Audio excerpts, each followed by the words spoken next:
Excuse me, must be Mr. Angel from San Francisco.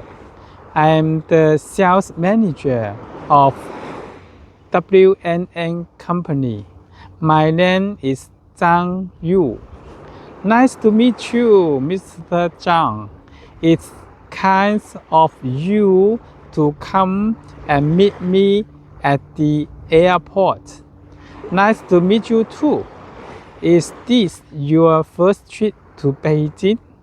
Yes, I've never been there before. I've been to Guangzhou several times.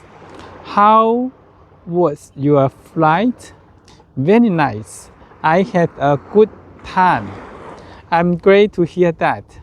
Our general manager will host a welcoming dinner for you this evening.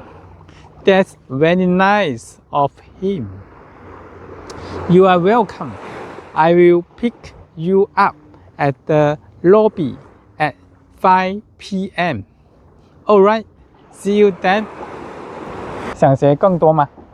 如果你想掌握一口流利地道的商务英语，就赶紧来加入我们吧。